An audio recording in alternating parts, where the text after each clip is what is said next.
अस्सलाम वालेकुम students, welcome to my channel cam world. आज हम जिस टॉपिक पे बात कर रहे हैं उस टॉपिक का नाम है cathode ray, discovery of cathode rays और इलेक्ट्रॉन्स। इस टॉपिक में हम देखेंगे कि इलेक्ट्रॉन्स को कैसे डिस्कवर किया गया, इनकी कुछ प्रॉपर्टीज़ हैं, वो प्रॉपर्टीज़ क्या हैं। तो सबसे पहले हम इलेक्ट्रॉन्स की थोड़ी बहुत हिस्ट्री की तरफ आते हैं कि कौन सा साइंटिस्ट था जिसने जो है इन इलेक्ट्रॉन्स की डिस्कवरी की थी।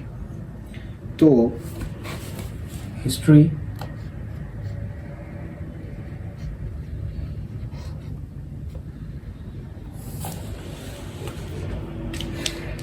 सर विलियम क्रूक्स, साइंटिस्ट थे सर विलियम क्रूक्स। इन्होंने 1879 में कुछ एक्सपेरिमेंट्स किए सिंपल जो है इंस्ट्रूमेंटेशंस को इस्तेमाल करके, और वहाँ से इन्होंने जो है इलेक्ट्रॉन्स की डिस्कवरी की।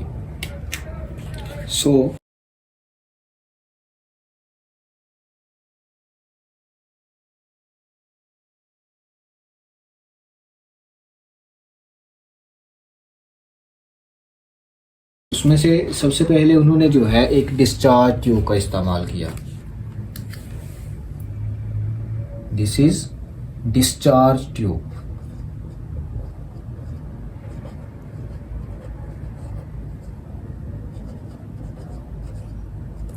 एक डिस्चार्ज ट्यूब का इस्तेमाल किया, उस डिस्चार्ज ट्यूब में इलेक्ट्रोड्स लगाए, और उन इलेक्ट्रोड्स में से एक इलेक्ट्रोड था anode, second one is cathode.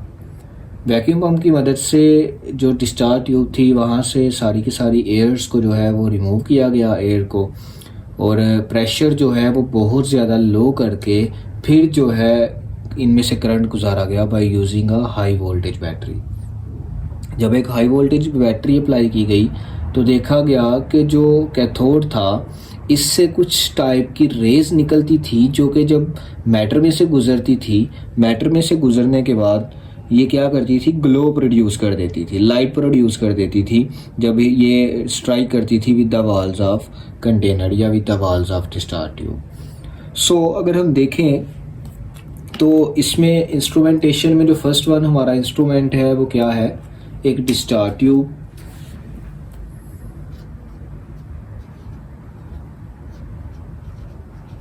Instrumentation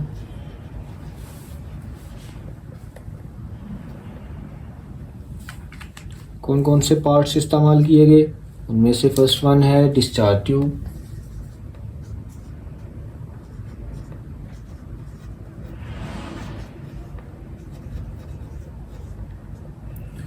इसके अलावा इलेक्ट्रोड्स इस्तेमाल किए गए।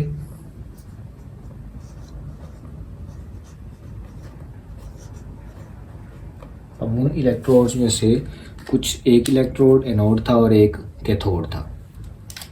एक वैक्यूम पंप लगाया गया डिस्चार्ज ट्यूब के साथ।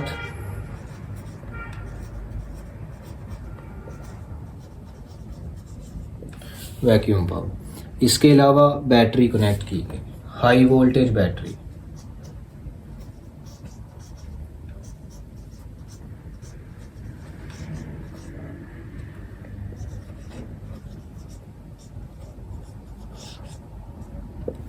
हाई वोल्टेज बैटरी, ये सारी की सारी इंस्ट्रूमेंटेशन थी विलियम क्रूक्स की। वर्किंग अगर देखें तो वर्किंग मैं आपको बता देता हूँ। जैसे ही बैटरी अप्लाई की गई, हाई वोल्टेज बैटरी अप्लाई की गई, तो इसमें से करंट गुजारा गया। पहले करंट गुजारा गया तो देखा गया कि किसी भी किस्म का जो है वो ग्लो प्रोड्यूस नहीं हुआ। उसकी रीज़न ये थी क्योंकि प्रेशर जो है वो नॉर्मल प्रेशर था, वहाँ पे 1 atm प्रेशर था, और प्रेशर के ज़्यादा मतलब कि नॉर्मल प्रेशर होने की वजह से जो गैस की कंसंट्रेशन थी वहाँ पे वो बहुत ज़्यादा थी। अब गैस की कंसंट्रेशन बहुत ज़्यादा थी जिसकी वजह से जो है गैस के मॉलिक्यूल्स की मोशन, उधर मॉलिक्यूल्स बहुत ज़्यादा थे, और वो मॉलिक्यूल्स जो हैं वो ईजीली आयनाइज नहीं थे हो पा रहे। फिर क्या किया गया कि वैक्यूम पंप को इस्तेमाल करके जो प्रेशर था ट्यूब का, डिस्चार्ज ट्यूब का जो प्रेशर था, उस प्रेशर को कम किया गया और उसको हम लेके आए 10⁻⁻⁴ atm तक। तो वैक्यूम पंप को इस्तेमाल करके जो प्रेशर था इसको कम किया गया 10⁻⁻⁴ atm तक। इतना कम प्रेशर करने के बाद जब दोबारा से वोल्टेज अप्लाई किया गया तो देखा गया कि ये जो रेज हैं जैसे ही ये एलिमिनेट होती हैं तो वहाँ पे ग्लो प्रोड्यूस होता था। बाद में इन रेज को जो है नाम दे दिया गया कैथोड रेज का, कैथोड रेज का नाम दे दिया गया कैथोड रेज। इन रेज को कैथोड रेज का नाम क्यों दिया गया? सिंस क्योंकि ये रेज जो थी वो कैथोड से एलिमिनेट हो रही थी और इनकी डायरेक्शन थी towards anode, positive plate. So negative plate से एलिमिनेट हुए, कैथोड से एलिमिनेट हुए ये पार्टिकल्स, ड्यू टू विच इनको नाम दे दिया गया कैथोड रेज। कुछ आगे आती हैं प्रॉपर्टीज ऑफ इलेक्ट्रॉन्स। कुछ प्रॉपर्टीज पे डिस्कस करते हैं, इनकी प्रॉपर्टीज क्या होती हैं इलेक्ट्रॉन्स की।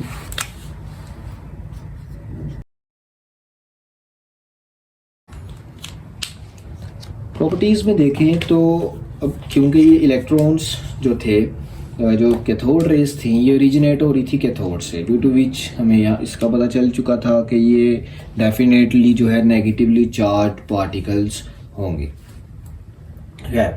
फर्स्ट वन इनकी प्रॉपर्टी है कि ये जो रेज हैं ये बेसिकली स्ट्रेट लाइन में जो है वो ट्रेवल कर रहे थे to the cathode surface.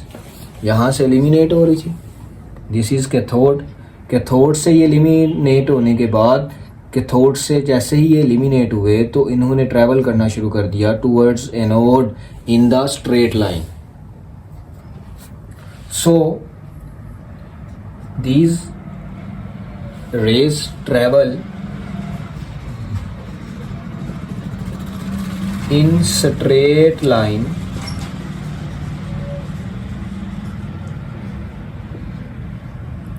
towards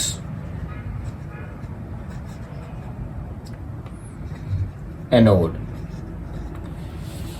anode की तरफ ये मूव करते हैं एक स्ट्रेट लाइन में। किससे ओरिजिनेट होते हैं? From cathode. कैथोड से लेके इन्होंने ट्रेवल करना शुरू किया टूवर्ड्स एनोड। सेकंड वन देखें तो अगर इन रेज के रास्ते में, जिस तरह से ये मूव कर रही हैं रेज, इनके रास्ते में अगर हम कोई ओपेक ऑब्जेक्ट रखते हैं, ओपेक ऑब्जेक्ट रखेंगे तो ये क्या करेंगे, उन ओपेक ऑब्जेक्ट का कोई ना कोई शेडो फॉर्म कर देंगे। So these raise can form a sharp shadow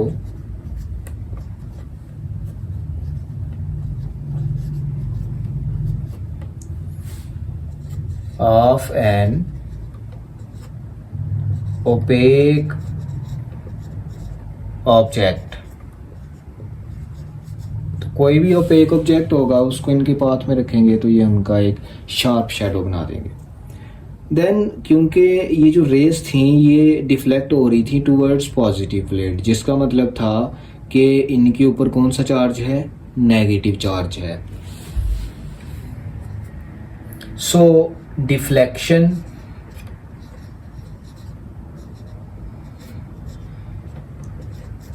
of these raise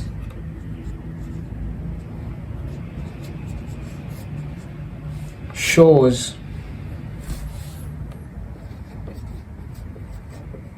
क्या शो करेंगी इसकी जो डिफ्लेक्शन है? that these are negatively charged particles।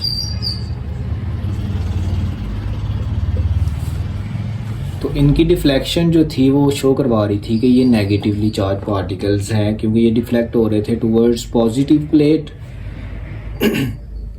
इसके अलावा ये जिस भी बॉडी के ऊपर फॉल करती थी ये रेज, तो उनके टेम्परेचर को इंक्रीज कर देती। So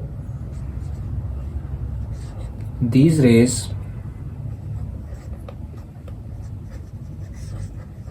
can increase the temperature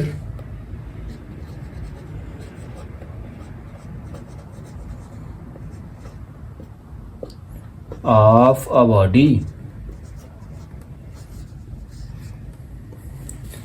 तो जिस बॉडी के ऊपर भी ये फॉल करेंगी ये रेज, उस बॉडी का टेम्परेचर जो है ये इंक्रीज कर देंगे। इसके अलावा जो है जे थॉमसन ने इनकी चार्ज टू मास रेशियो भी फाइंड की।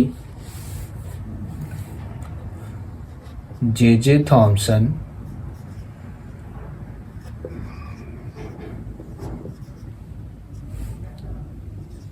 measured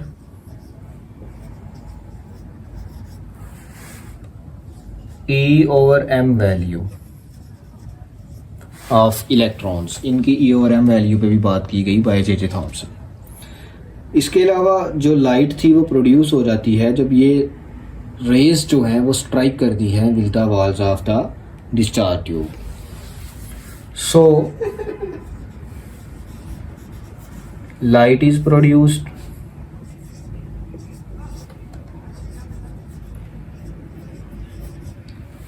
ठीक है, ये लाइट भी प्रोड्यूस करने की एबिलिटी रखती हैं। इसके अलावा ये देखा गया कि जो हमने डिफरेंट गैसेस इस्तेमाल की इसके अंदर, डिस्चार्ज ट्यूब में डिफरेंट गैसेस इस्तेमाल की, लेकिन देखा गया कि हर एक गैस के केस में सेम टाइप की रेज निकाली गई।